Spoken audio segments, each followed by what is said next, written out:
I deal with narcissistic rage? And when does the covert narcissist rage cross the line to becoming dangerous? And how do you protect yourself without dishonoring God? In this video, I'm going to be delving into these topics. And I'm going to give you 3 ways that you can know whether you are in danger from narcissistic rage. Now, if you missed last week's video in which I discussed narcissistic rage in the Bible and its triggers, I'd encourage you to watch that video first. The link is at the top of the screen and also in the description box below. Now, it's possible that you've encountered someone in your life, be it a spouse, a friend, a family member, or even a colleague who exhibits narcissistic tendencies. And let's face it, you've probably experienced their wrath or vindictiveness at certain times. But here's the thing.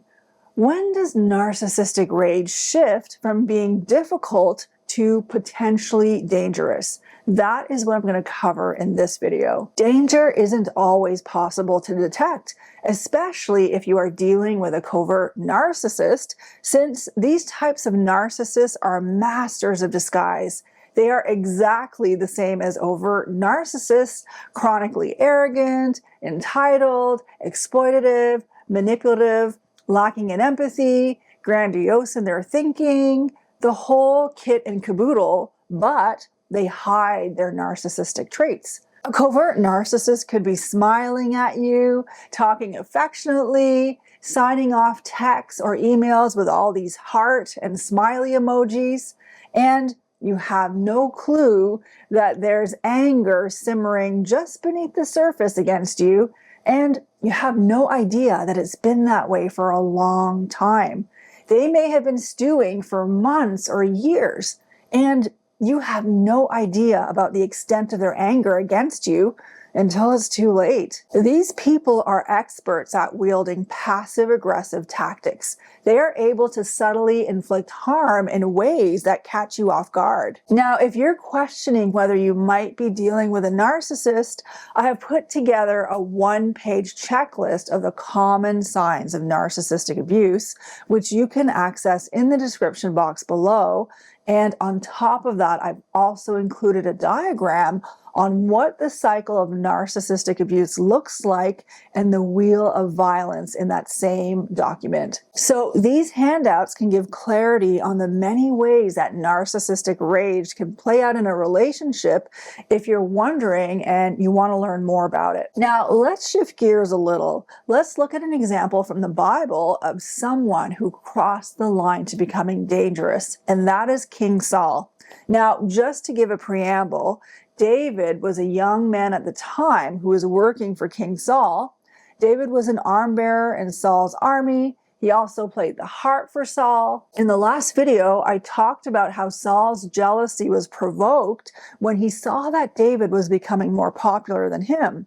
In fact, that jealousy got so bad, it began to spiral and become flat-out paranoia. From that moment on, the moment that Saul realized that David was more popular than him, he began to view David as a threat to his kingdom. During that time, whenever David played the harp for Saul, Saul would throw spears at him and David would skillfully dodge every single one. But there came a point when David was concerned that Saul might be out to kill him for real.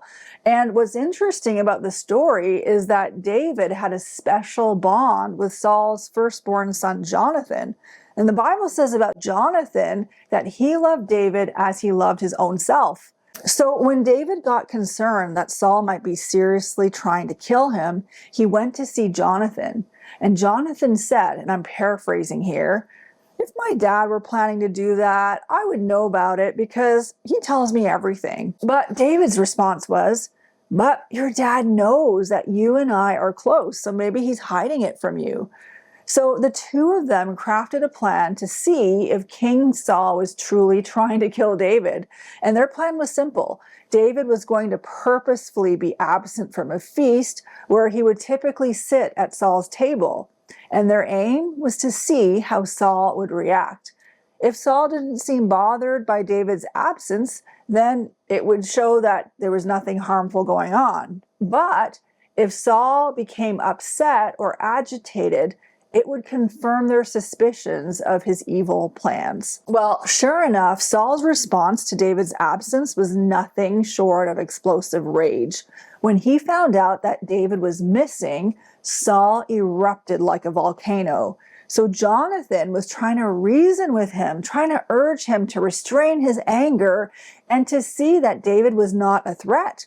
But Saul's rage was unstoppable. In fact, his narcissistic rage was so over the top that it actually got transferred to Jonathan, because in the next moment, Saul tried to kill him, his own flesh and blood, his own son, with a spear. So this was definitely a serious, eye-opening experience. And through that test, David got his answer, and he had no choice but to flee to safety. Honestly, when there's danger, God does not fault you for fleeing. David was right in leaving Saul. There's a proverb that says, "The wise see danger ahead and avoid it, but fools keep going and get into trouble." It's good to exercise wisdom when there is danger, and the book of Proverbs is so full of wisdom. I would encourage you to read the book several times. So how can you know when you are in danger? Your situation may not be as intense as King Saul and David, or maybe it is. Either way, there are certain lessons you can get out of the story, and I'm going to talk about 3 ways that you can tell when something is dangerous. Number 1, listen to your gut. It's interesting because David had a gut feeling that Saul was wanting to kill him. I know the spear throwing was definitely a sign of it, but David was picking up that there was something even more evil that was transpiring in Saul's heart. And Jonathan could have talked David out of it by saying, "It's not possible because my father would have confided it to me if he wanted to kill you." And so you have David's gut feeling versus Jonathan's reasoning or logic. But when David and Jonathan actually went and tested things out, David was right on the mark. Saul's rage went on full display and was utterly shocking and scary, even to his own son. And Jonathan probably got a rude awakening that day, in that moment, of what his father was really like. And that must have deeply grieved him. So the first thing is to listen to your gut or your intuition. A woman's intuition concerning danger is usually correct. So is a child's intuition about danger. If there's a reason to be fearful, that insight is often right. So follow your intuition. You could be picking up on things that your conscious mind has not caught on to yet. And if you're not sure, perhaps you could test things out in a non-threatening way like David and Jonathan did. You can ask God to give you wisdom and direction in this area on a way that you can test things out without putting yourself or any other vulnerable person in harm's way. But if you are feeling something in your gut, let that be a signal to you that something is amiss and needs action on your end. Number 2, pay attention to your dreams or other ways God might be trying to get your attention. It's not uncommon for God to speak things or reveal things in dreams. It is a sign of the activity of the Holy Spirit. The Bible says, "And it shall come to pass in the last days, says God, that I will pour out my spirit on all flesh. Your sons and your daughters shall prophesy. Your young men shall see visions. Your old men shall dream dreams." Also, it is not uncommon for God to warn his people in the Bible when there's danger. God is the same yesterday, today, and forever. So it is not uncommon for him to give dreams today. I know a story of a woman. 2 friends of hers had the same dream that her husband was going to kill her. And both friends had the dream on the same day. So this woman did not waste any time. She got away. So pay attention to these things. The spiritual dimension is very real. God may be warning you.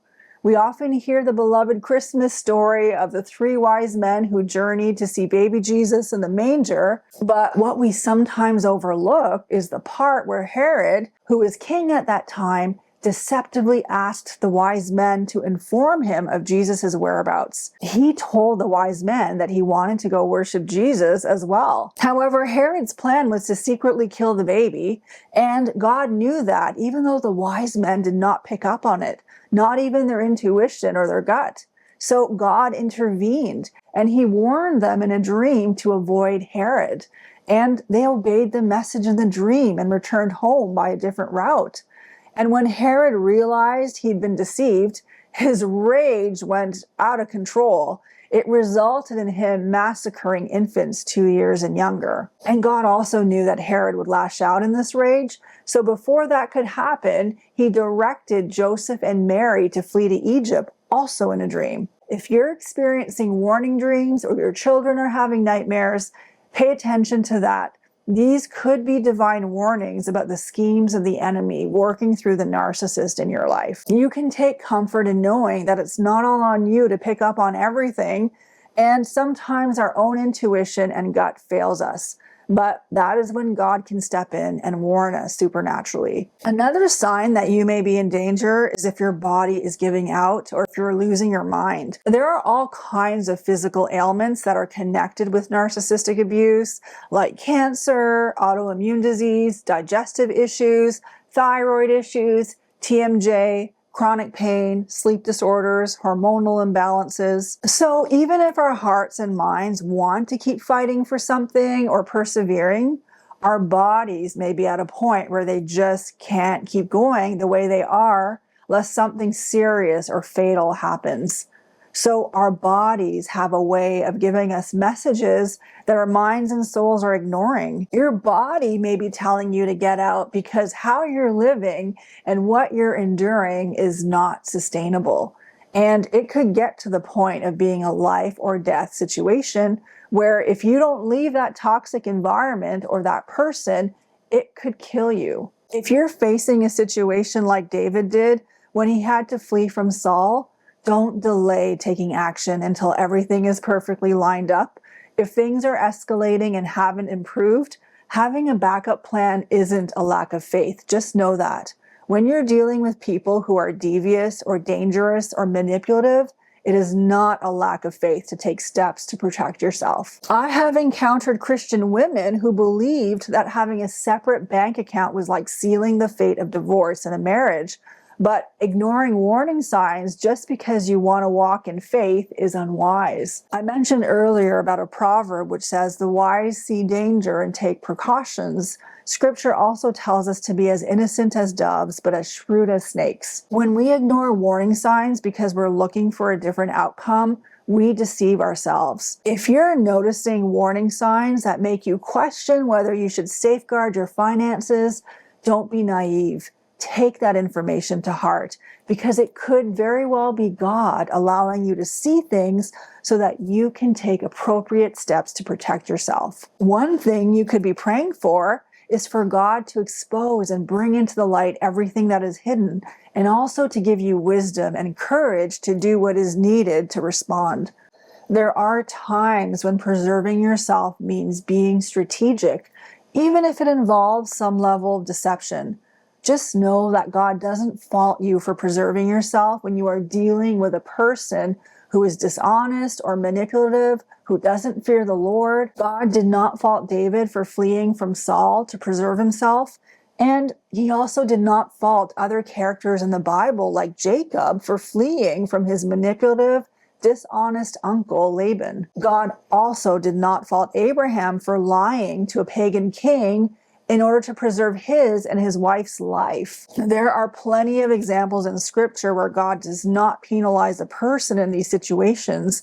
So you can rest assured that if you are dealing with an abusive person who lies, who is manipulative, who does not fear the Lord, God understands if you have to take a certain measure to protect yourself. You can still fight for your well-being while putting an exit plan in place, while securing your finances, finding a job, and establishing independence. Just know that seeking advice, confiding in trusted individuals, and seeking prayer support is not slander. It is self-preservation.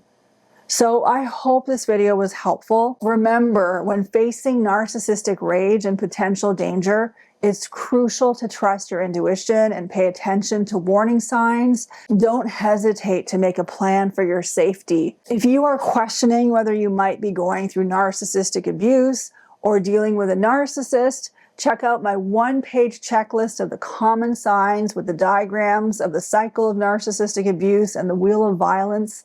in the description box below. And if you'd like to receive regular content from me, don't forget to subscribe. And this brings me to the end of my video. Thank you for watching. I look forward to seeing you in the next video.